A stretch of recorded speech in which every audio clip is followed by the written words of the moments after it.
Good evening and welcome to the April 3rd council meeting. If you'd please stand, Mayor Pro Tem Howie is going to lead us in the pledge this evening. Good evening. Please join us in saluting our grateful flag. Ready? I pledge allegiance To the flag of the United States of America and to the republic for which it stands, one nation under God, indivisible, with liberty and justice for all. Thank you very much. We have several proclamations this evening. The first being for Arbor Day, which is April 6, 2018. I'd like to call up Michael Coling, a capital projects manager with the City of Chino, and Steve Lewis, president of the Chino Youth Museum.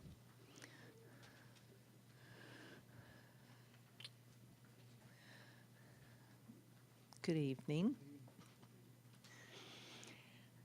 In 1872, the first Arbor Day in the United States was held with over 1 million trees planted in Nebraska. The National Arbor Day Foundation celebrates Arbor Day in April, and the City of Chino has been recognized for 23 years as a Tree City USA by the National Arbor Day Foundation. Trees in our city increase property values, enhance the economic vitality of the business areas, and beautify our community. Excuse me.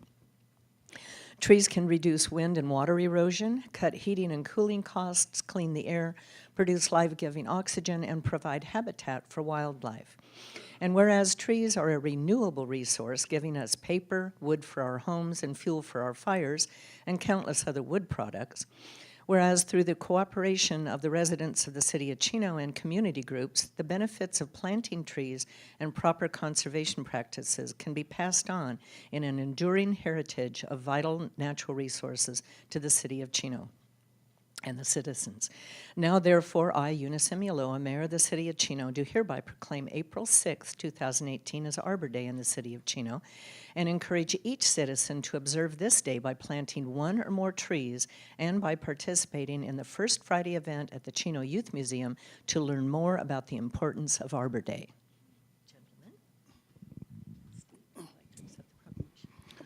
Good evening, Mayor Emuloa and council members. First, I'd like to take the opportunity to thank you for being here tonight and for recognizing contributions that trees make to the overall quality of life within our city.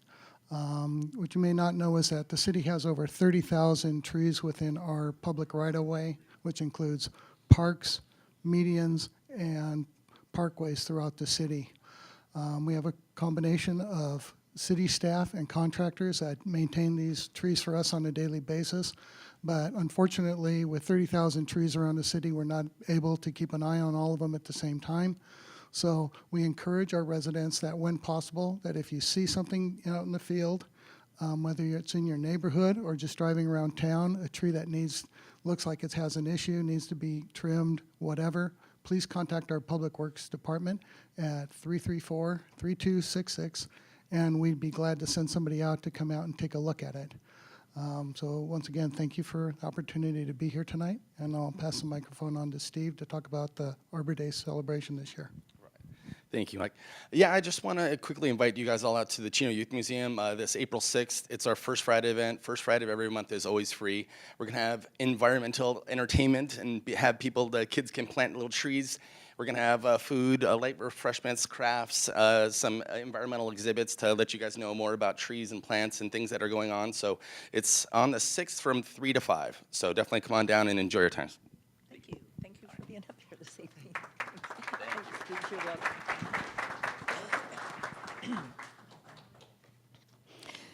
Our next proclamation is National Fair Housing Month. I'd like to call up Marie Flannery, President and CEO of Inland Fair Housing Mediation Board, to accept the proclamation. There you are. Yes. April 11th, 2018 marks the 50th anniversary of the signing of the Federal Fair Housing Act by President Lyndon B. Johnson. The Fair Housing Act prohibits housing discrimination and promotes equal housing opportunity for all, regardless of race, color, religion, national origin, gender, disability, or familial status.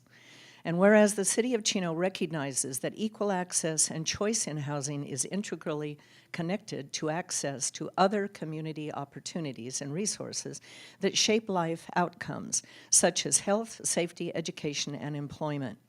The City of Chino participates in the Federal Community Development Block Grant, or CDBG program, and through its partnership with Inland Fair Housing and Mediation Board, accesses community fair housing needs, conducts educational campaigns, and provides its residents with services that promote fair and equal access to rental, sales, and lending in housing.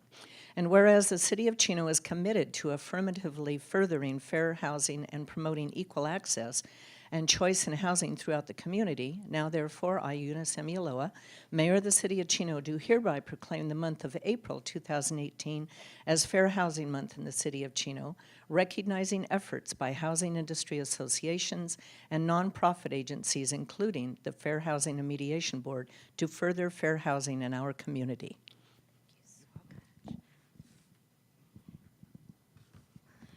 Good evening, Mayor, council members, committee members. On behalf of Inland Fair Housing Mediation Board, I proudly accept this proclamation. It is a very important year for us this year. We do mark the 50th year anniversary of the Fair Housing Act and also the passage of Martin Luther King. So we are actually holding an event this year marking the 50th anniversary. We're having a pretty big conference on April 11th in the City of Ontario. If anyone is interested in attending, we will be talking about fair housing issues and also affirmatively furthering fair housing. I've had the pleasure to work with the City of Chino this year with Pat on reviewing your analysis of impediments and working together and affirmatively furthering fair housing this year in Chino, and it's been amazing. So thank you so much. Thank you. And who do they contact? I will go ahead and leave some business cards if anyone is interested, and then you will be more than happy to call me, RSVP via email, but they'll be out here in the waiting room. For those that are watching and not here, That's right. business card. You can call 909-984-2254, extension 109. My name is Chris. Thank you. Thank you, Chris. Thank you. Thank you. Crazy cough won't go away. Our next proclamation is Child Abuse Prevention Month, and I'd like to call up Myra Pratt, our Community Services Coordinator, and Doreen Ivory, Mentoring Resource Coordinator,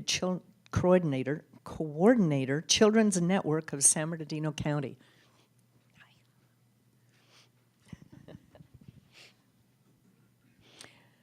Whereas April 2018 has been designated as Child Abuse Prevention Month by county, state, and federal governments for the purposes of promoting community involvement in preventing child abuse. The City of Chino, Chino Valley Unified School District, and County of San Bernardino believe all children have the right to receive the care, protection, and guidance a family provides, to be free from harm, and to have their physical, emotional, and educational needs met.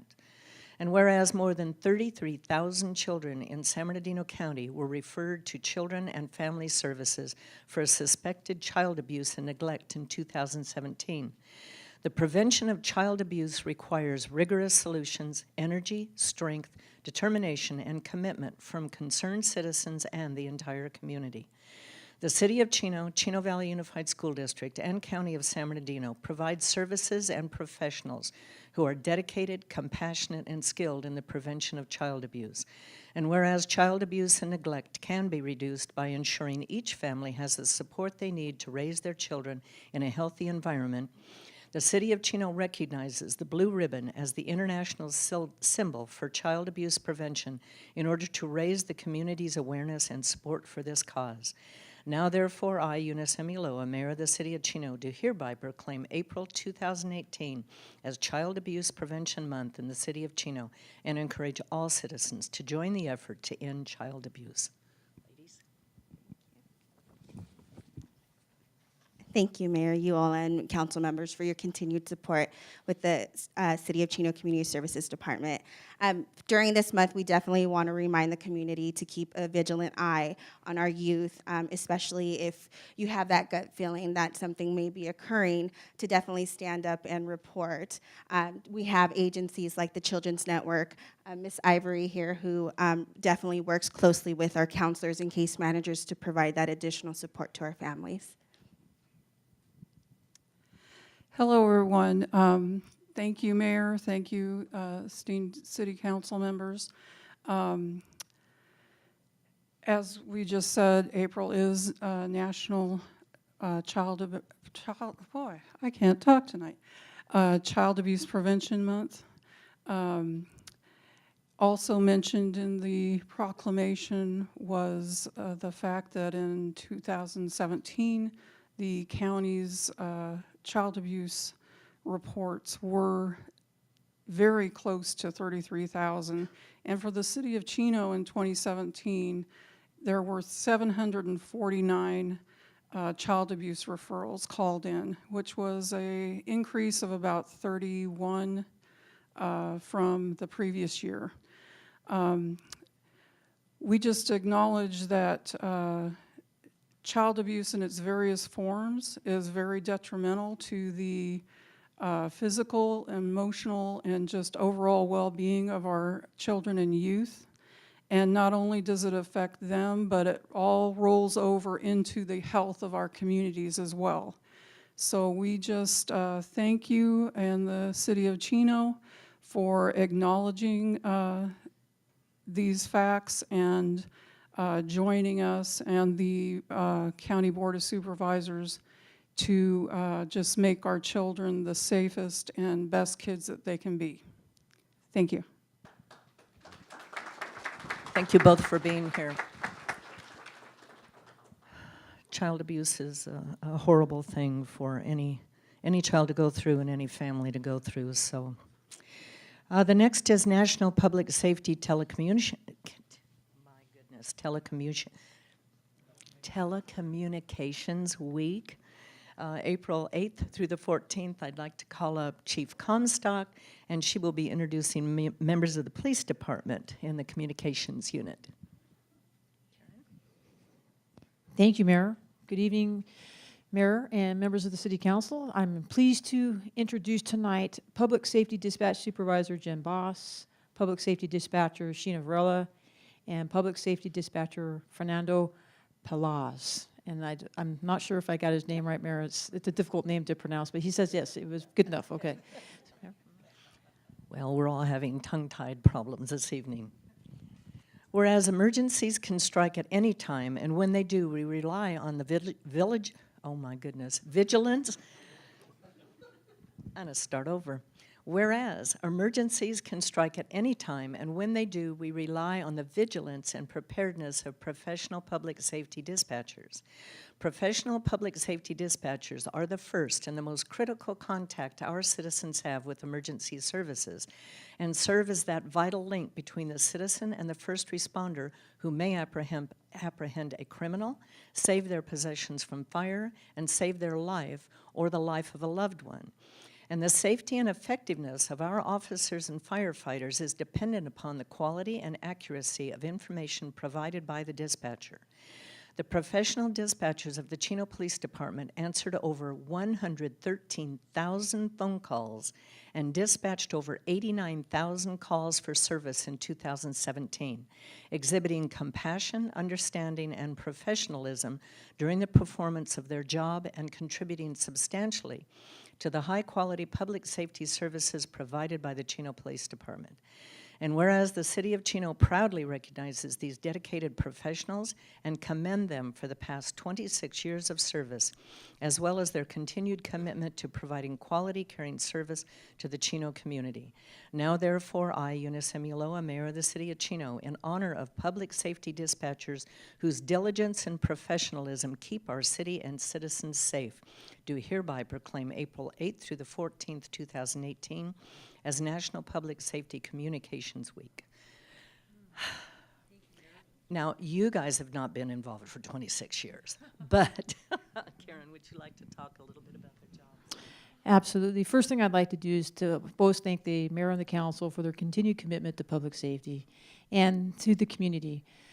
One of the things that the City of Chino is so fortunate to have is what we call their own public safety answering point, which is what we refer to as a communication center. So here I have Jeanette Bass. She is one of our supervisors in our communication center. Chino Varela, she's actually very experienced. She doesn't want to talk about it, but she came to us, she lateral to our agency from another department and is a remarkable professional in her own right. And then a newcomer to the game is actually Fernando. Fernando came to our department in a different capacity, has since transferred over to our communication center. He's presently in training and doing a fabulous job. I can't reiterate the work that our public safety dispatchers do. They are literally your lifeline, not just to our police personnel, but we also transfer to fire here. They answer several hundred thousand calls for service a year. I'm sorry, thousands of calls of service per year. And they are just remarkable professionals. And I'm so grateful for their service. And I want to thank you all for this proclamation. We're very, very proud to be your police department. As you know, I beam about them every opportunity. Thank you again, Mayor. You're very welcome, and we're fortunate to have you all working for us. Thank you. I cannot imagine the stress of being in the communications department. We're thankful to have them. And the last is the Mayor's Home Beautification Award for April 2018. The winners are Scott and Janet Murphy, and I'm not sure if they were able to make it or not. They apparently were not, but the picture of their beautiful home is on the screen. They're going to be receiving, each of them, a pen and a lapel pin, as well as the coveted sign, which we don't have here this evening, but it's the great big Home Beautification Award for April 2018. That coveted sign that we all wish we had in our houses, right? Come on, right? Okay.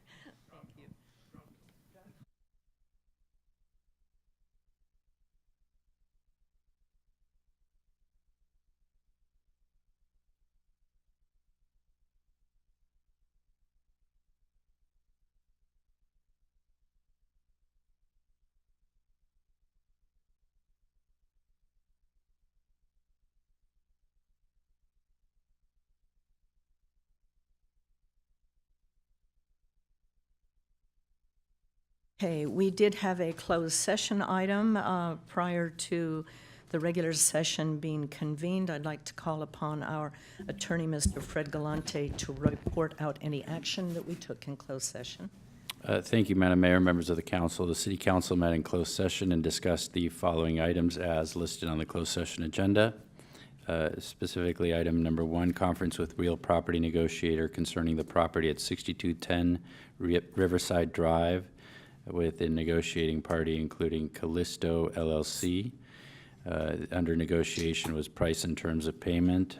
The City Council received an update on the city's offer to acquire a drainage easement for that property. No further reportable action was taken. Item number 2, conference with legal counsel. One item of anticipated litigation under the heading of significant threat of litigation. City Council received an update to that the circumstances concerning that threat of litigation. No further reportable action was taken. And finally, City Council met on item number 3, conference with legal counsel, existing litigation under the title Chino MHC versus City of Chino. City Council received an update from Attorney Deborah Fox and provided direction. No further reportable action was taken. That concludes the the report out of closed session, Madam Mayor. Okay, thank you, Fred. Next item on the agenda is public communication. This is the time and the place for the general public to address the council about items that are not on the agenda. Due to council policy and Brown Act requirements, action cannot be taken on any item that is not on the agenda. However, we would like to hear your concerns. We are asking our speakers to use more than 5 minutes in addressing the council. Our first request to speak is Mr. Brian Patterson of Victory Baptist Church. And at this time, I'd like to invite anyone who would like to join us to please stand for the invocation. Good evening, Mayor. Good evening, council members. My name is Ryan McKee. I'm assistant pastor to Victory Baptist Church, standing in for Brian Patterson, pastor. I'd like us to bow our head as we go to the Lord in prayer this evening. Father, we come to you grateful this evening. We come to you thankful, Father, for another day of life, for the opportunity to gather here, Lord, for the opportunity to have these men and women care so much, Father, to lead us in our city, Father. Thank you for the freedom to gather here, Father, for our concerns to be voiced, for the opportunity and the freedom for me to be able to hear and pray in your name, Father. Lord, we come to you needy this evening, Father. We need your presence, Father. We need your power. We need your guidance, Lord. We're told in your word, Father, that we're to obey and to respect people in the positions of government, Lord. And the council members here and the mayor, Father, what a high calling that is to be leaders of men and leaders of women, Lord. And I pray that you grant them wisdom, Father. I pray that you endow in them a heart for the community, a heart for the city, Father. I pray that you're sensitive to the needs of the city and the community, Lord. I pray that you have your hand and your presence and your preeminence here tonight with us, Lord. Have your hand over everything, Lord. We love you, we praise you, we exalt you. In the precious name of Jesus Christ, I pray. Amen. Amen. Thank you, Mr. Patterson. We have several written requests to speak, first being Mr. Stubby Barr. That's on the consent calendar. No, I have two. I have one for public communication and one for consent. It's going to be consent calendar. Just the consent? Okay, that will come in a minute. On the consent. Let's see. Consent, new business. Okay. The next is Jason Conley.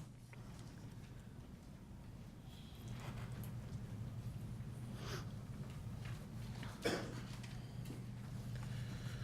morning, Mayor, or, sorry, evening. Sorry, I'm a little nervous. This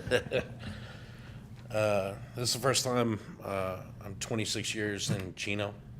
First time I've ever been to one of these, so I'm a little nervous. So, Gary, hope we rock it this year at volleyball, right? All right. Okay. Thank you for the 5 minutes. The city of Chino has a great and rich history. Since the inception, we've always been the example of what other cities strive to be. Today, we now stand at the crossroads of a new challenge. The California legislatures have decided to make California a sanctuary state by creating SB 54. This bill, among other things, prohibits state and local law enforcement agencies from using money or personnel to investigate, interrogate, detain, detect, or arrest persons for immigration enforcement purposes which prohibit other activities or conduct in connection with immigration enforcement by law enforcement agencies. This amendment is a direct violation of federal law Code Title 8, Chapter 12, Part 9, Section 1373, which states, notwithstanding any other provision of federal, state, or local law, a federal, state, or local government entity or official may not prohibit or in any way restrict any government entity or official from sending it to or receiving from the immigration naturalization service information regarding the citizenship or immigration status, lawful or unlawful, of any individual. The people of California did not vote on SB 54. It was introduced by Kevin De Leon, December 5th of 2016, passed by the Senate April 3rd, 2017, passed by the Assembly September 15th, and signed by Governor Jerry Brown on 10/5/17. Governor Jerry Brown has chosen to prioritize politics over public safety. This bill severely undermines the safety of our California communities and creates a system of chaos in our country built on a law and order. State lawmakers inexplicably voted to return criminal immigrants back onto our streets. This abandonment of rule of law by the legislature is putting Californians and Chinoans at risk and undermines the national security and law enforcement. Contrary to one-sided media reports, this debate does not stem from hate or bigotry towards immigrants or the children of illegal immigrants. This conversation strictly stems from the safety concerns that are created by these state-implemented laws that is a direct violation of federal law. The argument is that most common with pro-SB 54 is that the immigrant families will be torn apart. Well, I've submitted to you guys, think of the families that have been torn apart because an illegal immigrant has been convicted of committing a crime and is allowed to remain in our country. I'm the first to agree that our immigration laws are broken. This is because our government is broken and we need change. Change that is constructive and makes our country better. if we allow the California politicians to make laws because they're adherents to the current administration, our state will end up in a chaotic mess. I'm here to ask that my city, that I love, to please stand with the constituents and send a message to the benighted politicians that believe that the safety of our city and our state are more important than adhering to an unconstitutional law that was made without the people of California's permission. On April 17th, I'm also going to appear before the San Bernardino County Board of Supervisors, and I'm asking for your full support and written recommendation that the San Bernardino County Board of Supervisors take immediate action and create an ordinance that exempts San Bernardino County and Chino from complying with SB 54. Thank you very much. Thank you, Mr. Conley.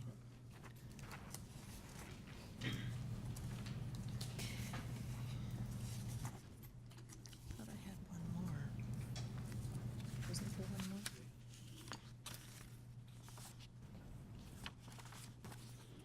Okay. Nope, that's Debbie again. Okay, that's the only written request that I have. Are there any other, I thought there was one more, but I haven't found it. I misplaced it. Michelle, right? Michelle?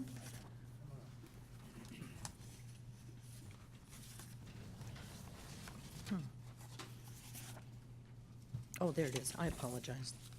Got it out of order. Good evening, Mayor Yola and members of the council. My name is Michelle. I'm going to be speaking to you tonight about how detrimental it would be to make Chino a non-sanctuary city, going off the topic of Jason Conley. A few years ago, my husband and I were looking to purchase our forever home, a home to grow old in and to raise our future children. We chose Chino. We love the small town feel. I am soon regretting that decision with this talk of possibly making Chino a non-sanctuary city. Our beloved Ruben S. Ayala was a grandchild of Mexican immigrants.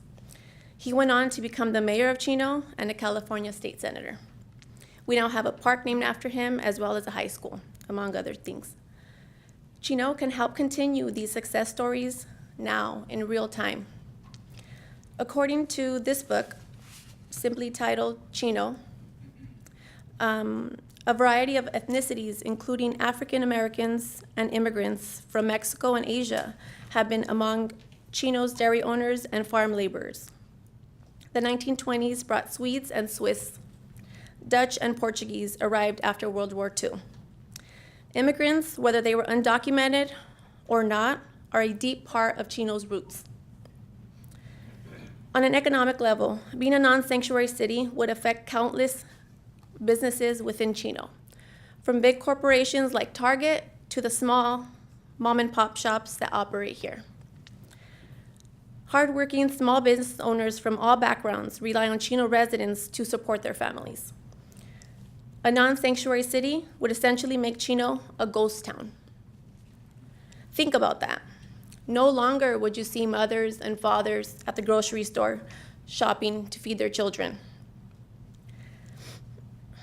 This especially would affect the hospitality industry. Janitors, maids, cooks, and gardeners trying to work to make a living will no longer be able to serve the residents of Chino. That would mean significantly less money spent within Chino, affecting tax dollars contributing to our city, not to mention the tax dollars spent on bringing this issue to ballot. During the last special election for Measure H, according to ballotpedia.org, the project developer, D.R. Horton, paid the estimated $200,000 cost of the special election, $200,000 that Chino would have to pay out of pocket to pay for this election, to pay for this ballot. money that can be better spent educating our children, fixing our roads, and I'm sure our Chino Police Department could use those funds to better protect the residents of Chino.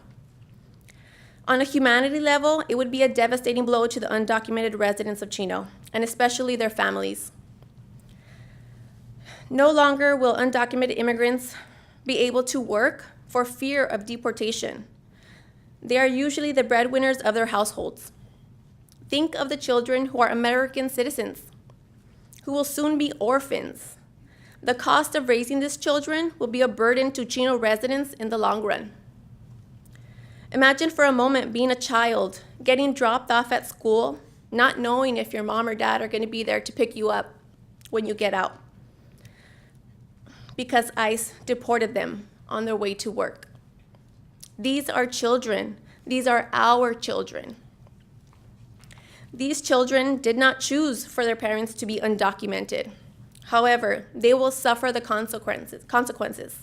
Chino will suffer the consequences of a non-sanctuary city.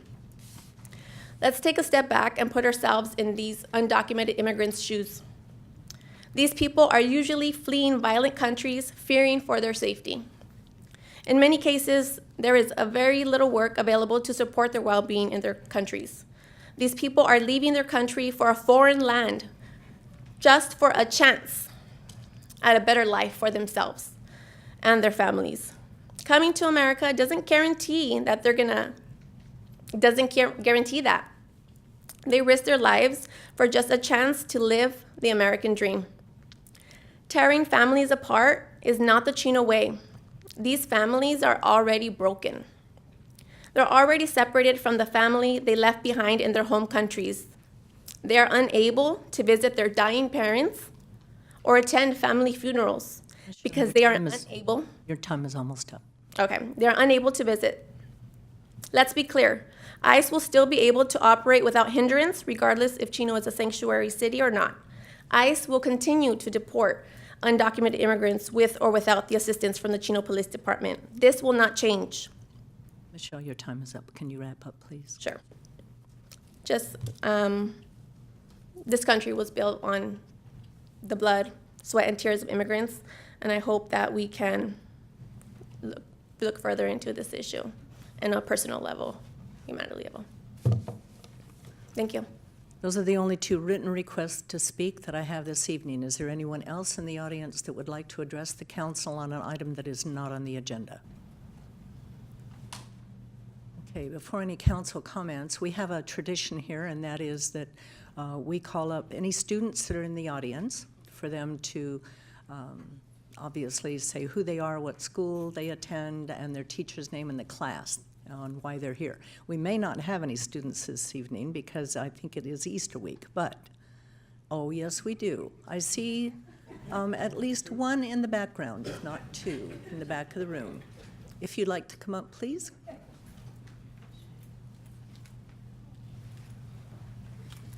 Andy Espinoza, Don Lugo, Mr. Beloso's class. My name is Wayne Cole, Chino Hills High School. I came here voluntarily, just to volunteer, not for any classes or anything. Very unusual. I'm from Don Lugo, and I'm from Mr. Beloso's class. And what is the class? Okay. My name is Wesley Castro. I am from Don Antonio Lugo High School, and I am here for credits for a teacher. So, yeah. And it's a pleasure to meet all of you. Thank you very much. Okay, any comments before we move on? Okay, as I had mentioned at the beginning of the meeting, we cannot take any action that's not on the agenda. I do want to make one statement, however, before we move on, and that is there is no pending election. Michelle, you made it sound like we have an election that's coming up that the citizens are going to pay for. We don't have anything as a proposed election at all. And this city has taken no position on sanctuary or non-sanctuary. So the citizens of this Chino are not in any added danger. The law is what it is, and we enforce the law. So we have no action on the item this evening. But thank you very much for your comments. Okay, the next item on the agenda is the consent calendar. We have a request to pull item number 2 and item number 9 and 11. Is there action on the balance of the consent calendar?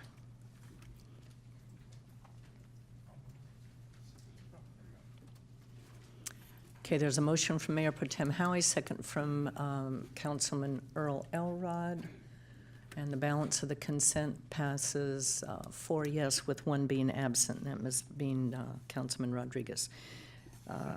Consent calendar, item number 2 was pulled because I was absent, so it takes separate action, but it's also been requested to be pulled by Stubby Barr. Stubby?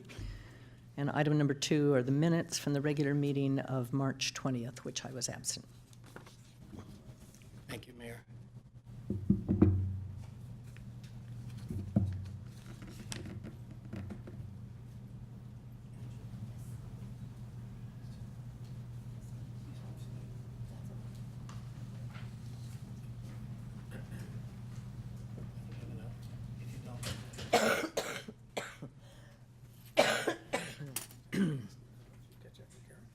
I don't know. Let's see.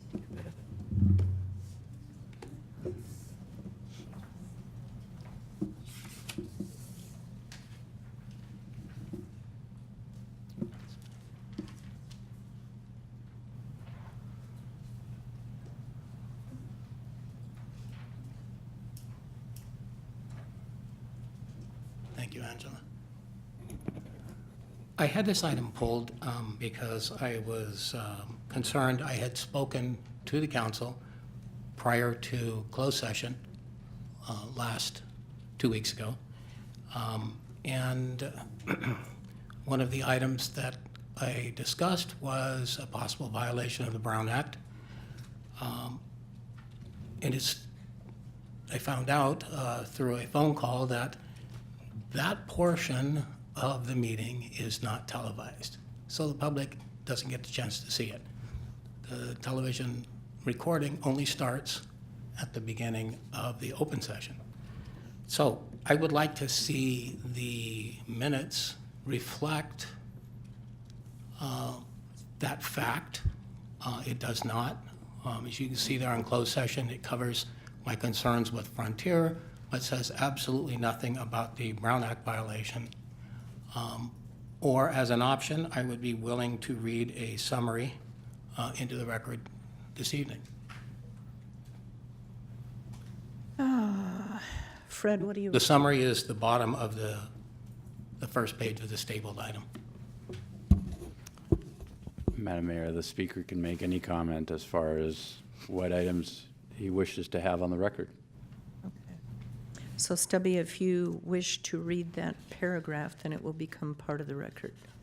Right, and then it'll be part of this record, and the minutes can stand as they're written. Okay. My statement summary is, this is what I addressed to the city, or to the council, I'm sorry. The filing of a claim by the city is a business transaction. It is not in itself litigation. More importantly, a claim does not meet the definition of litigation per Government Code 54956.9C, which is the Brown Act, and is therefore not legal grounds for a closed session discussion. Only pending litigation, as defined in Government Code 54956.9D, can justify a closed session due to litigation. A lawsuit, for instance, the San Bernardino County Superior Court case number CIVDS 1717377, which has been dismissed with prejudice, is no longer, quote, before a court, unquote, and therefore does not meet the Government Code 54956.9C definition of litigation. As such, it is not a legal basis for meeting in closed session. I would also like to remind the council that there is no such thing as a mandatory closed session. All closed sessions are optional. The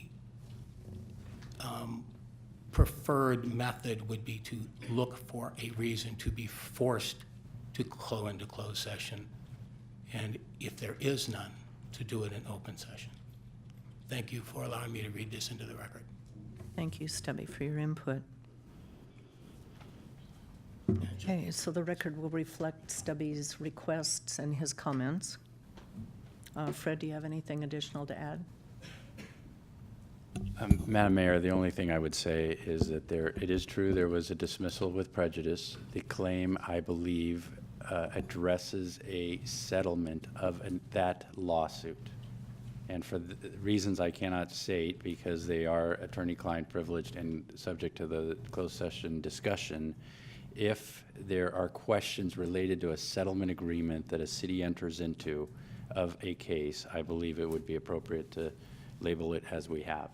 The city council will address the claim in due course, but to the extent a settlement agreement is reached between two parties and there are allegations raised about that settlement agreement in a claim, I believe it is appropriate to raise and have a candid discussion with my client, the city council, in closed session about whether or not there are rights under the settlement agreement of the case listed in closed session. With that, I would leave it, and the statements were made in the record, and the speaker has that opportunity, and there's no question about that. Okay, thank you very much. So a motion would be... Mayor, may I comment, please? Yes. I agree with Councilor's statement to some extent. However, if that is the case, that would be anticipated litigation, not existing litigation. So then it becomes how it is presented in the agenda. Okay, thank you, Stubby. Okay, a motion would be appropriate then for item number 2, which were the minutes as revised, reflected by the request of Mr. Barr for the regular meeting on March 20th. There's a motion from Councilman Gary George, second from Councilman Howie. The item passes 3 yes, 1 absent, 1 abstention, which is myself. Stubby, you also requested to have item number 9 and 11 pulled. Item number 9 is contract amendment, construction staking services for water main replacement projects at various locations within Quadrant 2, Phase 2. Or is it Quadrant 11? Oh, it's 2. 2, okay. And our staff report this evening will be provided by Jesus Plasencia. Good evening, Mayor and members of the City Council. City staff solicited proposals for engineering and design services associated with various water main replacement projects. These various projects were grouped into quadrants based on their geographic location throughout the northern part of the city. City Council approved an agreement with Ludwig Engineering Associates in the amount of $218,150 for design of the water main replacement projects in Quadrant 2, and another agreement with Tate and Associates in the amount of $209,625 for the design of water main replacement projects in Quadrant 3. The services provided were accurate, responsive, and cost-effective to meet the needs of the city. These consultants have provided similar construction staking services on other public works projects. Staff has determined these consultants to be the best qualified to provide these services since they are already familiar with the projects. Therefore, staff is requesting council to amend their current contracts in the amount of $17,500 and $19,500 respectively to include these additional services. That concludes my presentation. I'm happy to answer any questions. Thank you, Jesus.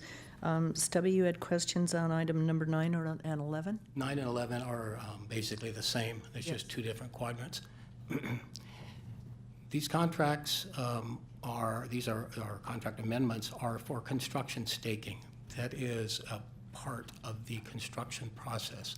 It's the layout that the contractors require to know where to place the water lines in this case.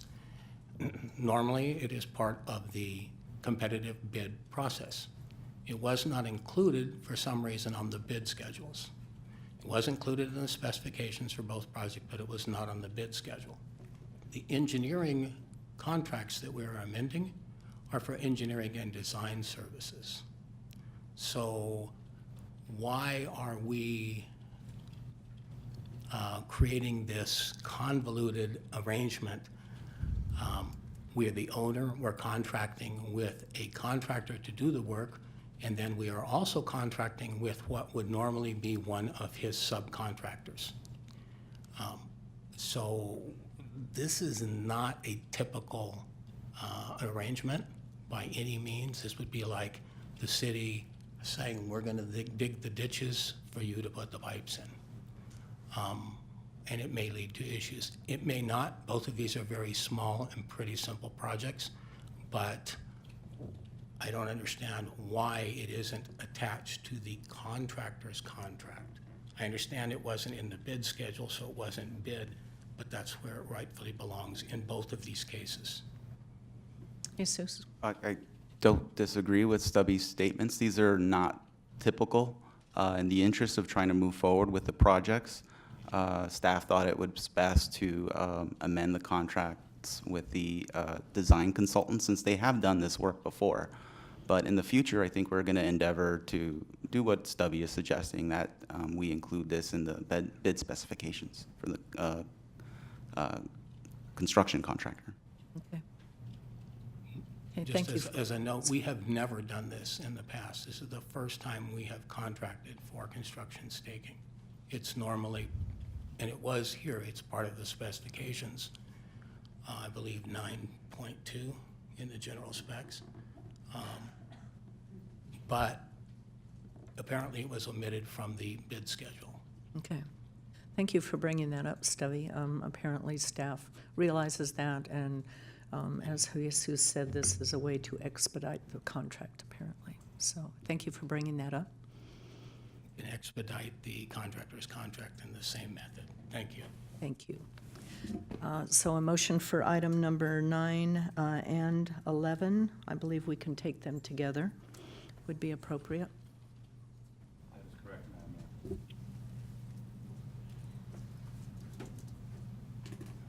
Okay, there's a motion from Councilman George, second from Mayor Pro Tem Howie.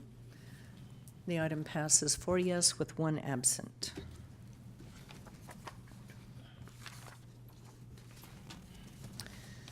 Next on the agenda is item number 14 under new business, award of contract, the 2017-18 local street overlay program. This is an award of contract to Hardy and Harper Incorporated for the local street overlay program for 2017-18. Our staff report this evening will be provided by our Public Works Services Manager, Mr. Dave McAbee. Thank you. Good evening, Mayor and members of the City Council. The Public Works Department is responsible for the maintenance of our city's streets. Staff has identified 5 streets requiring maintenance, which includes grinding and overlay of just under 1 mile of roadway. As part of our ongoing local street overlay program, the streets selected are Vista del Rio Avenue, Sierra Bonita Lane, Los Vientos Road, Las Flores Drive, and La Palma Drive. On February 20th, 2018, the City Council approved the specifications and authorized staff to formally solicit bids. On February 21st, 2018, a notice inviting bids was published in the Chino Champion and on Planet Bids. On March 6, 2018, the city received 6 sealed bids. Hardy and Harper Incorporated of Santa Ana, California, was determined to be the lowest and most responsible and responsive bidder. Therefore, staff recommends awarding a contract to Hardy and Harper Incorporated in the amount of $244,000. Staff is also requesting authorization to spend up to $24,400 for extraordinary work for a total contract cost not to exceed $268,400. That concludes my report, and I'd be happy to answer any questions you may have. Thank you, Dave. We also have a request to speak on item number 14 from Stubby Bar.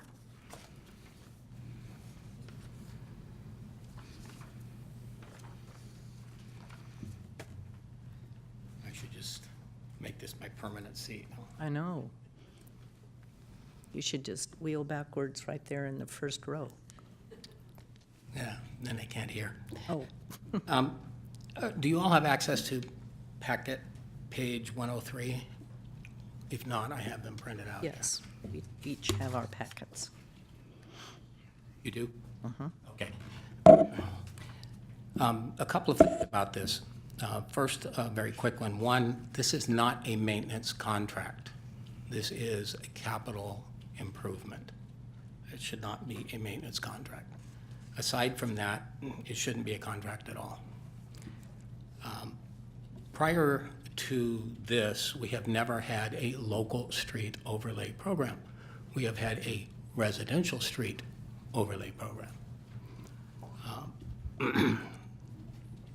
The last 3 residential street overlay areas, program areas that we have done, are not yet complete. They were cold milled and repaved, at which time I objected, and this goes back 3 or 4 years. And then the city went in and did what the law requires, which is to correct the crosswalks and install the required accessible curb ramps. About a third to a half of those areas were done, but the rest of them still sit unfinished today. There are, for instance, in the Scarborough tract, there's between 2 and 3 dozen curb ramps that were never installed. This particular program, if you look at the map, it's hard to get the full picture here, is very interesting in the fact that this overlay area is an industrial park. It was specifically selected because there are no sidewalks anywhere in this neighborhood. This is all industrial buildings. Cut off at the very top of the graphic on page 103 is where Chino Hills Parkway would be. And it's not labeled here, but on the left-hand side, that is Central Avenue. So this is right at the southern tip of the city. You'll notice that there is a cutoff on La Palma Avenue, just south of the north end of the page, which is Chino Hills Parkway. And there's a cutoff where Vista del Rio turns into Telephone. Both of those streets are in equally as bad a condition. In fact, there's areas of Telephone that are in worse condition than many of the streets in this area. The reason those 2 streets were omitted is because at Chino Hills Parkway, the city would then have to make the appropriate accessibility improvements because there are sidewalks and curb ramps on Chino Hills Parkway. The selection of this was not based on the condition of the roads. There are a lot of neighborhoods in a lot worse shape than those. I'm not saying these don't need the work. I'm saying that wasn't the basic criteria. The streets that were torn up as part of the Tronquil Water Project are in terrible shape, and they make these look like a brand new freeway. The selection of this in order to avoid doing accessibility improvements is discriminatory. And because it is an overt attempt to avoid doing any improvements that would benefit the disabled community. That is a violation of the Americans with Disabilities Act. It is a violation of the California Disabled Persons Act. It is a violation of the Unruh Civil Rights Act. All of those acts, people tend to think of them as some type of construction-oriented code. They are not. They are anti-discrimination statutes based on civil rights. This work, this $250,000 that we have available, should be used to finish the residential projects that were started and left hanging, not to do a brand new program in an attempt to avoid doing any accessibility improvements. I recommend that you do not approve this contract and that this money be reallocated to finish the projects that were started and not completed. Thank you. Mr. Galante?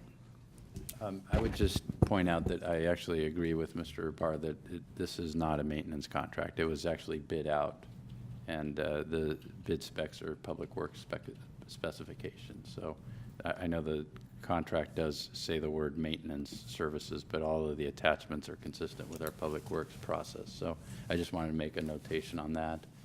On the issues of improvements, certainly the city has the authority to proceed in a phased manner and address things as needs arise.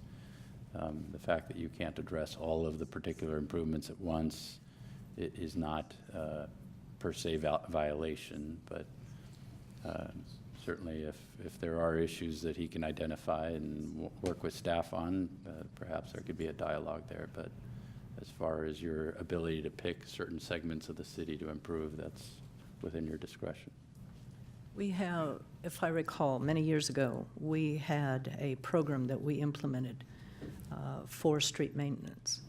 That's correct. And it identified how things would be improved and the timing and all of that. Are these streets that are being proposed, were they on that schedule? I do not know if they were on the prior schedule several years ago, because I wasn't part of that at that time. This program is picking up sort of where that left off, and it was paused at the time. So that's where we're at now. These streets are, in fact, in need of maintenance. These have never been paved since the 80s. They've only ever been slurry sealed once in '03. We have other projects that we're working on currently. As a matter of fact, we're ready to almost release the design RFP for other streets that are going to have many ADA ramps, I think close to 40. So, and to answer the question for Chino Hills Parkway, that is just not on the radar now because it just doesn't need paving at this time. We have other streets that are just much more in need of repair. So I hope that sort of answers some of your questions. Well, I'm very, I know Stubby's questions, or not questions, but comments Sure. about other ramps that have not been finished yet. I know that's not part of item number 14. Correct. But I would appreciate a status of those Absolutely. provided to the council, and a schedule of when those are going to be finished. Absolutely. Okay, and a reason why they haven't been finished. I am offended by the accusation that staff would deliberately omit something so as to avoid ADA improvements. That really concerns me. I would like to know, I don't think our staff would do that, so I would like Absolutely not. the council to know why the project stops at a certain point. The reason that project stops at that point is because at Telephone, where the one cutoff is, that section will be slurried. And because that ties in with Chino Hills Parkway, so that will be part of what's going to be the Chino Hills Parkway project at that time. That's why that cutoff is there. So that's at a different phasing? That's correct. That's a different project, but we have other projects that are pending that are much more worse shape now. Okay. So to do Chino Hills Parkway first before some of these other projects just wouldn't make sense. We have other roads that are just in far worse condition. Okay. And unfortunately, we can't do all, so we do with what we can. Right. Well, I would appreciate that information being provided to us and to Mr. Barr. Stubby, you know this, we have spent hundreds of thousands of dollars implementing ADA as we've moved forward. And yes, we still have a lot more, that not very good English, many more areas that we still have to do. I think we've been fairly aggressive. We even went to the extent of cutting a contract, if I remember right, it was a contract with an engineering firm to ensure that the ramps were done properly, because we had problems in the past with certain contractors not putting them in right, so they had to be ripped out and redone. If I recall, several times, some of the same ramps had to be ripped out and redone several times because they weren't put in right. So I believe that the city is earnestly trying to comply with the law. and meet the requirements of our citizens at the same time. And, you know, I appreciate you going through things. I appreciate your diligence in what you do, working with the staff to ensure that we do what's necessary. But it's offensive to have you say that our staff would deliberately cut something off so that they wouldn't have to do ADA improvements. And if Mr. McAbee is correct in his statements, we are going to end up doing Chino Hills Parkway when it's in the right phasing. I did not request that you do Chino Hills Parkway, but if Telephone and La Palma, the extension of La Palma, were done, the ADA improvements on those corners have to be addressed by law. I invite you all to go out and look at the condition of the streets, and you will see that about half of that section of Telephone is in worse condition than most of the streets in that area. It's a primary entrance for some of the heavy trucks that go to the south end. There is no other explanation for why these streets were selected and why the program was changed from a residential overlay to a local street overlay. This is the only neighborhood in the city that has no sidewalks. It's also a very old area. There are older areas by far, and there are streets that are in much, much worse condition. Well, we don't have the whole schedule in front of us, do we? Yes, Dave? I was just going to say that we do our best to serve all citizens in all streets, and including industrial, including residential. We have to keep all of our streets maintained. So that's our goal, is to serve everyone. I do not disagree with that. However, the law requires that certain improvements be done simultaneously. And we are now looking at least 3 years since some of these projects were finished, and the required improvements have not been done, and we're moving forward with a project and spending money that could be spent to complete the existing projects. Well, we don't know that. Makes absolutely no sense. We don't know that. And what we've asked for, or what I've asked for, is that staff provide that information to us. And in the meantime, you're going to vote and approve on this. Thank you for your time. Thank you very much. Are there any questions of the staff or comments? Mr. Howie. I'd like to make a comment. I know that Councilman Elrod, ever since I've been on the council, has really put forth a lot of money in repairing our streets. You know, we have 33 square miles of streets. So we do have a large area. We have a lot of older streets, and we have spent, for many, many years, we've taken $2 million out just for street improvements. And if you lived here in the old days, you remember the flooding. You remember all the potholes that this city was 20, 30 years ago. And I think everybody will agree that the city right now is in a lot better shape. Could it be better? Absolutely. But it takes a lot of money to fix streets, and we do the best we can. And I think we've done a good job. I really do. We've spent a lot of money on street repairs, and we're going to continue to spend a lot of money in this city. That's all I got. Okay. Earl? Yeah, on the streets. I started these programs 20 years ago, and it's been consistently $2 million a year.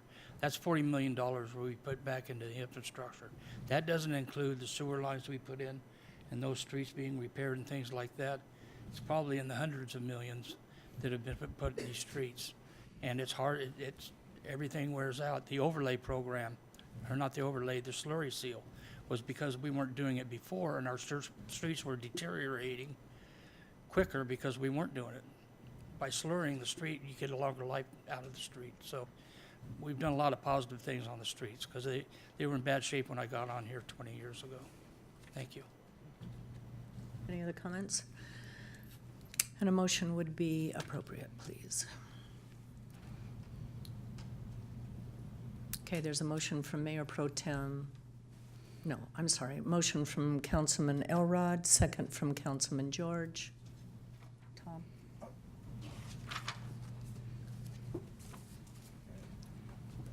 It's not responding. I vote yes. And the item passes yes, with one being absent. Item number 15, award of contract water main replacement projects at various locations within Quadrant 2, Phase 2. Award of contract to Lucas Builder Incorporated for construction of water main replacement projects in the amount of $755,238, and our staff report this evening will be provided by our city engineer, Jesus Plasencia. Good evening, Mayor, once again, and members of the City Council. The Department of Public Works has inventoried and assessed the condition of all water mains within the city's water service area. The water mains in need of replacement were identified and placed in a capital improvement project priority list.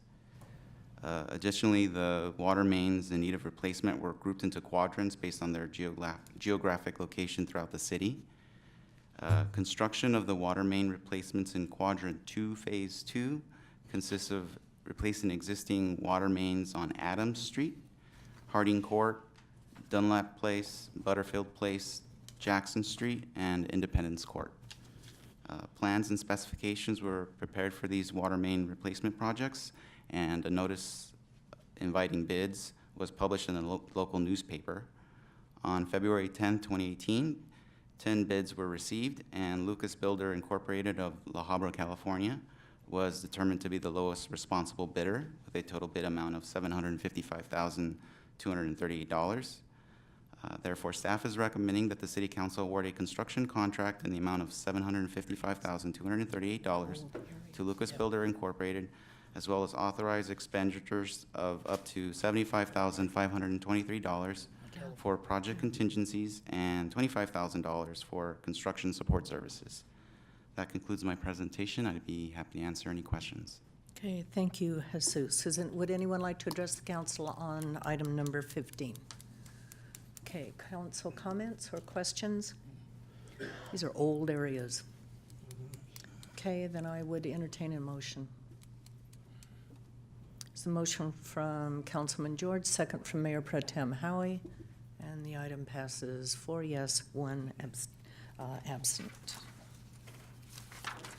Item number 16, Design Professional Services Agreement, Water and Sewer Line Relocations, State Route 60 Bridge Crossing. This is to approve an agreement for design professional services with Michael Baker International for the design of water and sewer relocations at the State Route 60 Bridge Crossing. And once again, our staff report will be provided by Mr. Plasencia. The California Department of Transportation, or Caltrans, in coordination with the City of Chino and other local agencies, is proceeding with a highway construction project that consists of removing and replacing the existing bridge structures over the 60 freeway at Benson Avenue, Monte Vista Avenue, and Pipeline Avenue. The reconstructed bridges will be compliant with current Caltrans standards, as well as the city's general plan. Construction is scheduled to commence early next year. The existing bridge structures have city sewer and water mains that will need to be relocated as part of the project. Caltrans has notified staff that City of Chino may be ultimately responsible for the cost to relocate these existing utilities. Therefore, staff is currently in the process of researching all pertinent historical documentation to determine City of Chino's liability with respect to these costs. In order to keep the project on schedule, city staff solicited proposals from 7 firms for the design of the water main and sewer utility relocations. Unfortunately, staff did not receive any proposals, and due to time constraints, staff solicited a proposal from an 8th firm who did submit a proposal. Staff reviewed the proposal submitted by Michael Baker International of Temecula, California, and determined the proposal meets all the evaluation criteria in the city's request for proposals. Therefore, in accordance with Municipal Code Section 3.32.070, subsection D, staff recommends that the City Council approve a design professional services agreement with Michael Baker International in the amount of $239,140 and authorize $24,000 in contingencies for unanticipated work. That concludes my presentation. I'd be happy to answer any questions. Thank you, Jesus. Does anyone in the audience like to address the council on this item? Okay, council questions, yes. Yeah, Jesus, I got a quick question. So on these bridges, as far as having to move all the pipes and everything, so is Caltrans, who's going to take the lead for the construction on this? Is it going to be City of Chino or is Caltrans, in your opinion? It sounded like you said you were kind of looking to see if we've had something in the past in this. Well, as far as the utility relocations, I think that still needs to be determined. So it's possible that the city may need to obtain a contractor to do the work, or Caltrans may include that as part of their contractor scope of work.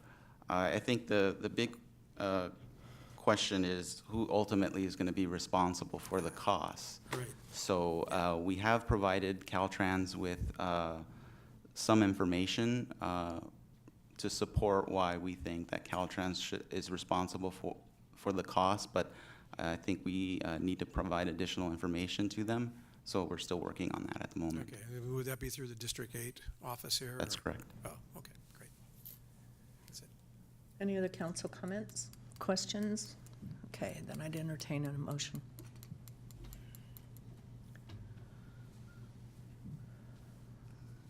Motion from Councilman George, second from Councilman Elrod. And yours, it isn't working again. Yeah, one that doesn't want to work tonight, so I will vote yes. Okay, then the item passes 4 yes, 1 being absent. Next item on the agenda is mayor and council reports. I'm going to start with, before I make all the announcements, with what I attended in the last couple of weeks. Watermaster Board of Directors on the 22nd of April, on the 23rd of April, March, good grief. I attended a coffee with the cops. I know it's time. At Denny's, it was held at Denny's. Very, very impressive interaction between the public and the officers that attended. And I think it went very, very well. On the 28th, I attended the West Valley Mosquito and Vector Control Board of Directors. And then on the 29th, Don Lugo High School had a mock DUI trial. Very interesting. There was a lady that gave testimony about losses that her family has suffered as a direct result of her own family members driving while under the influence of a substance. Very tragic. Her husband is permanently disabled, cannot communicate, cannot move.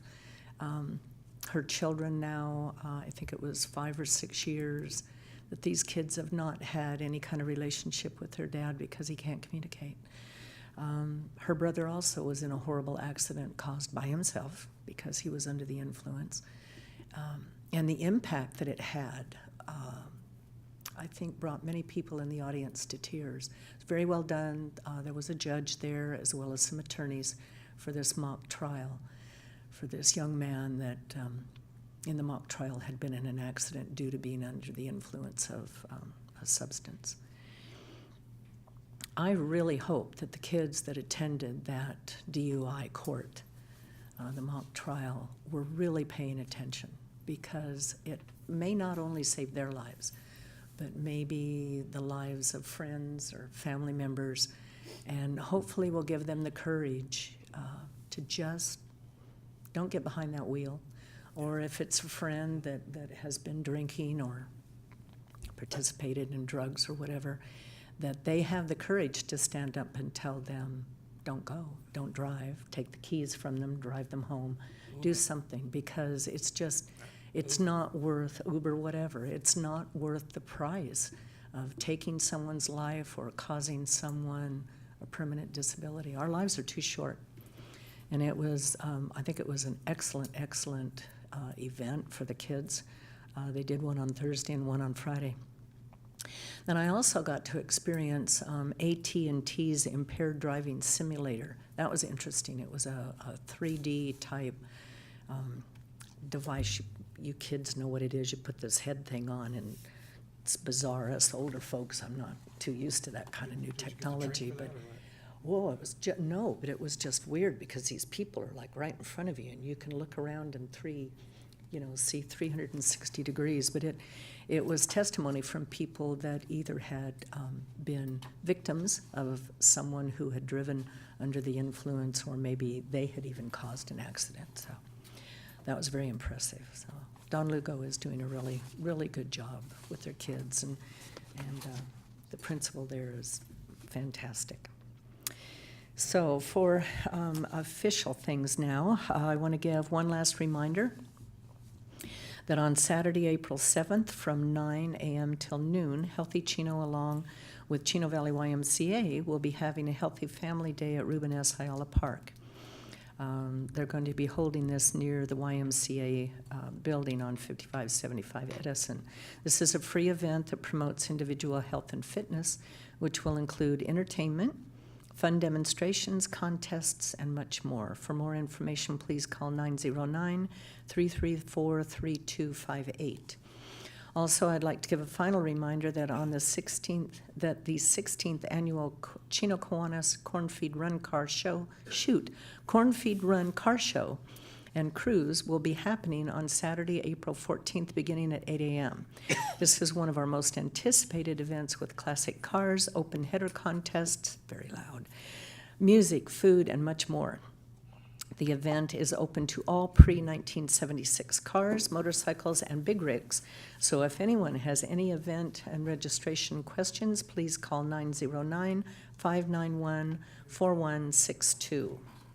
And that event is held right here at City Hall. I think last year there were over 1,000 cars. A lot of cars. Amazing, just How many amazing. awards did you win? How many awards? Did you win? Oh, did Bob win? Bob always enters his car, his baby Pretty in good car. this. Yeah, it's a beautiful car. Lastly, we're going to adjourn tonight's meeting in memory of Timb Rhambo. Tim was a boxing trainer in the Community Services Department who passed away unexpectedly on March 25th. Tim was introduced to boxing as a young child. He claimed that boxing saved his life and gave him direction and hope for his future. As a coach, he understood that all young people need a chance, no matter their background. While many boxing programs and coaches focus solely on technique and winning tournaments, Tim focused on hard work, determination, respect, and doing the best you can in all aspects of your life every day. Boxing was about having a place where you are accepted, where you are valued, where you can be the best you can be, and where you can accomplish your goals. He worked every day to ensure that kids in the boxing program, as well as other programs where he volunteered, felt valued and accepted. Tim was more than just a coach to those who he meant. He was a mentor who taught everyone that a smile and a positive attitude was contagious. Although Tim had only been with the city for a little over a year, he had a tremendous impact on the participants in the program and staff, and he will be missed by all. If those of you that are watching this evening or here in the audience remember when we did the Boxing of the Year and Boxing of the Month awards, remember the one trainer that had, everybody box in front? That was Tim. Great, great, great, great guy. And at the conclusion of our meeting this evening, after we adjourn, there will be a video that will play afterwards that features Tim, and I hope you all stay and watch that. Okay, next, Mayor Pro Tem Howie. Thank you, Mayor. Just a couple of items before I get to, I do have a community support fund to request, but I did attend coffee with a cop, and it's a nice little saying, isn't it? And it's an excellent event over at Denny's. I know you guys will be doing it again pretty soon, I'm sure. Really a good event for the public. And then I would be remiss if I didn't mention that the Chino Seroptimus are having their annual fundraiser this Sunday, April the 8th, at the Chino Fairgrounds at noon. And it's the brew and chew, so you got the food trucks, and you can taste about 15 or 18 different beers that a lot of the local breweries have. So it's a pretty good event. It's $35 for general admission, unless you want to get in early and pay $45 to get a VIP ticket. So that is this Sunday at the fairgrounds at noon. I think it goes till 5 p.m. And then last but not least, Tom, yes. Don't they also have something special for designated drivers? Yes, there's a designated driver ticket also you can get to get into the and then there is that, and of course Uber and Lyft and all those other things. But yeah, it's a well attended event. Everybody seems to have a good time, and I think the weather's supposed to be forecast pretty decent for Sunday, so should be good. Thank you for that, Mayor. And then last but not least, I would like to ask out of the Community Support Fund, $500 for the Kiwanis Chino car show for the 14th. So I'd ask for a motion and a second. Okay, there's a motion from myself, second from Councilman Gary George. And my And monitor yours isn't working My again. monitor isn't working, and it's a yes. Okay, and the item passes 4 yes with 1 being absent. Thanks. That's all I have. Okay. Councilman Elrod. Yes, I have no report. Okay, Councilman George. Thank you. Since the last meeting, I chaired the Chafee Chino Community Center Oversight Committee and the board. And just to let you know that community center over there is doing an absolutely phenomenal job with the quinceaneras and the weddings and stuff that they're bringing into the city, and they are. Let me just tell you, they are well into the black, and it's looking really good for the city as well as for Chafee College. Really well done. Rita Elias is doing a great job running that. And then the 23rd, Coffee with a Cop, which was excellent. Sat with some interesting people that day. And I attended the one last year at the, the one on, it doesn't matter. The one, it was, it was well done too, but this was really well attended, very busy. It was hard to get around because there were so many people there, and just a lot of fun and just a great event to work with the community. Thank you to the Chino Police Department for that. And then I also attended the Chafee College 10-year anniversary open house on the 26th. 10 years since the MIB, the main instruction building, was built on the campus down here. It's hard to believe it's 10 years, but and that was really well done also. And that's all I have. Okay, thank you. Yeah, the manager of Denny's was thrilled. Absolutely thrilled with the Coffee with the Cop, and hopes that it'll be held there again.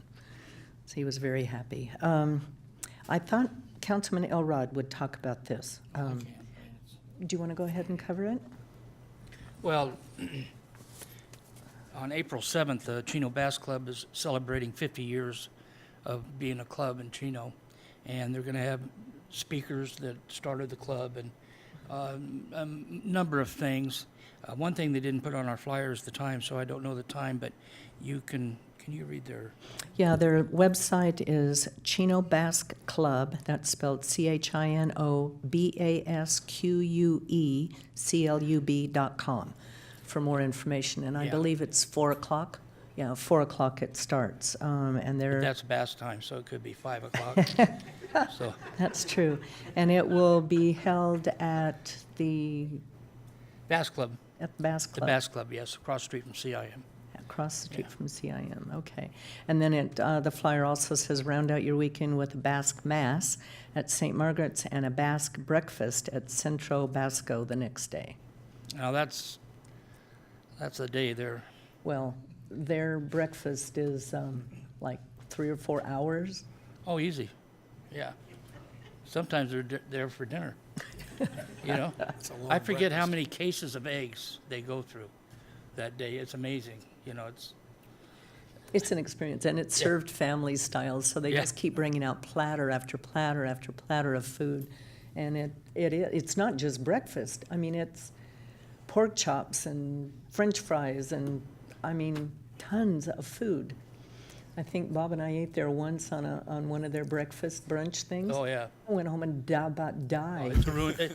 My God. The day is absolutely ruined. It is. It takes the whole day. You might as well just say, I'm not doing nothing after lunch. You have to just, you start out for breakfast and you get home in the afternoon and you go take a nap. Yeah. That's all you can do. Cannot function. It's incredible. Yeah, you're comatose. You're comatose. Overdose on calories, but it's really, really good. It's really good food. It's family food, so it's. But, you get soup, salad. Yeah. Then you get your eggs, your bacon, potatoes. Yeah. Pork chops. Oh, yeah. Fries, yeah. Vegetables. Yeah, it's nuts. It's 4 bottles of wine. 4 bottles. Yeah, they have Burgundy everywhere. I remember that. You never go out without wine at a basket event. Oh, my goodness. Anyway. So. Okay, anything else from council members? All right, Mr. Ballantyne. I have no report, Mayor. Mr. Galante. No report. Hard to follow that one. Thank you, Mayor. You need to go down there and experience it just once. I need to plan ahead to have nothing on my schedule. Yes, yes, Okay. because the rest of the day is just shot. Okay. I remember the first time I took Dennis Yates. Did he about die? Yep. Yep. Karen, any report this evening? Oh, no. Thank you, Mayor. Thank you, members of the council. My fun zone's a little more narrow, but I do love going to the Bass Club. It's just a great experience myself. I'd like to remind the council that this month, you were talking about it a little bit earlier, Mayor, is Distracted Driver Month. And the Chino Police Department is going to be partnering with the Office of Traffic Safety in order to bring a concerted effort towards education as well as enforcement to drivers who are driving distracted. As the chief of police, one of the most common complaints that I receive actually is about driving. And driving to all of our residents is a real personal social responsibility. Making a choice to drive safely while obeying the laws, and making a conscious choice to not drive while texting or distracted, or any of the multitude of different things inside our cars today that can actually take our attention off where it should be, which is on the road, and paying attention to operating our vehicle in a safe manner. So this is one of our social media posts. This talk is talking about just, you put your phone down, drive, pay attention. Again, we'll be out this month issuing distracted driver citations. And just a reminder to people, it's important for us to pay attention, refocus our efforts to operating our vehicles safely. And a reminder to the public that during the month of April, if you are distracted while you're driving, you can expect to receive a citation by one of our police officers. So, happy to answer any questions you may have. Yeah, Karen, how's our license plate readers doing? Are they still performing as well as we've heard in the first few days, or at least the first 3 weeks? Oh, yes, they are. Thank you, Mayor Pro Tem. One of the things we have come to realize since the installation of these license plate readers at these 11 intersections is that we have immensely increased our arrest of recovery of stolen vehicles.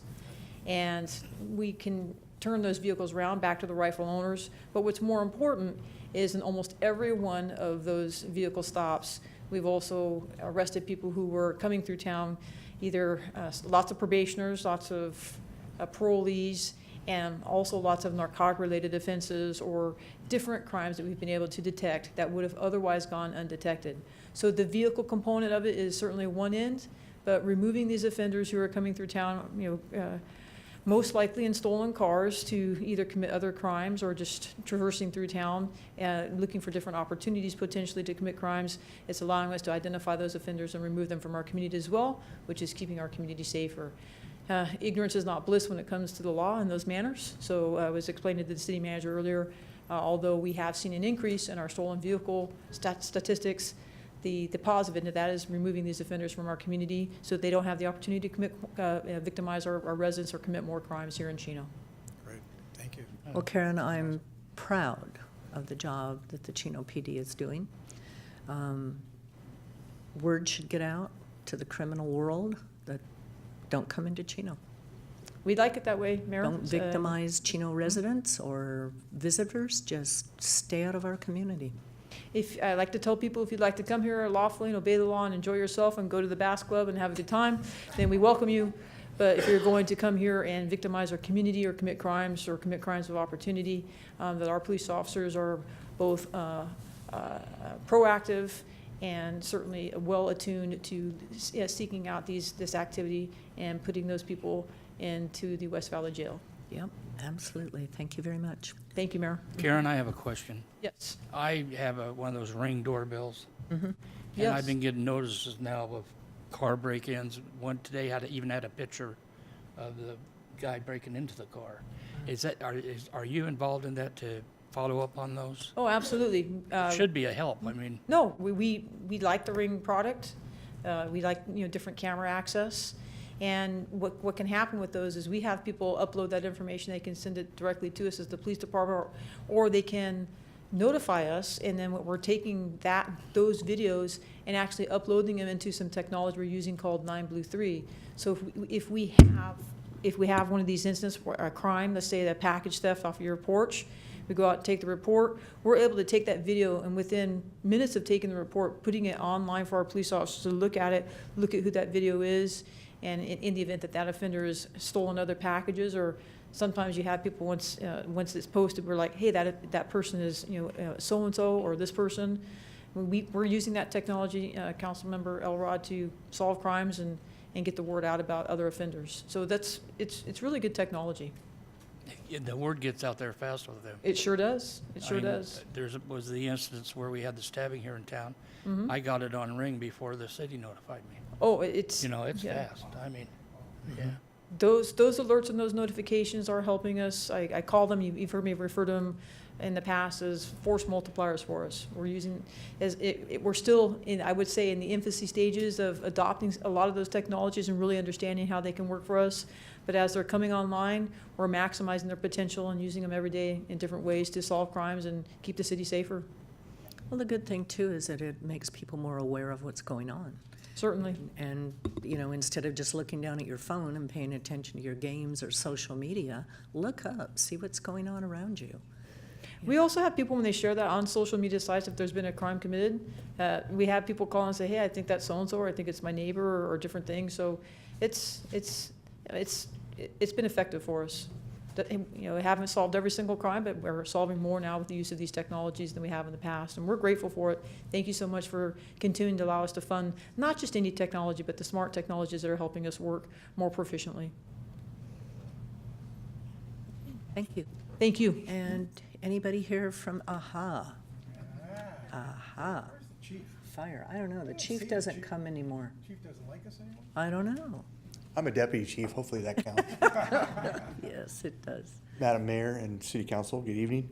On behalf of the Fire District, I really wanted to just extend a thank you to you and also the community, many organizations that invite the Fire District to participate in demonstrations. We're very honored to do that. We see that as part of our job function, and we're so grateful to get those invites. An example would be this weekend we were invited to Healthy Family Day at the YMCA, and I saw the write-up on that today. They're expecting up to 500 people.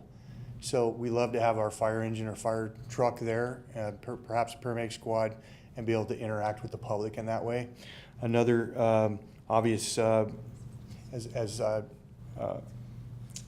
Pro Tem Howie mentioned tonight, is the Chino Kiwanis Corn Feed Run, and we really love to put up our 100-foot aerial ladder truck with the large national color. That's one of the favorite things we get to do. That's one of the events we get to do that. So thank you once again for those invites. Keep them coming. We really appreciate it. Well, you're part of our community. You bet. Right? Thank you very much. Thank you. Okay, that's all we have this evening, so we will be adjourning to our next regular meeting that will be held on April 17th at 7 o'clock, with closed session at 6 o'clock if necessary. Also, as a reminder, we are adjourning in the memory of Timb Rhambo, and please stay tuned to see the video that depicts his life. Thank you very much, and we are adjourned.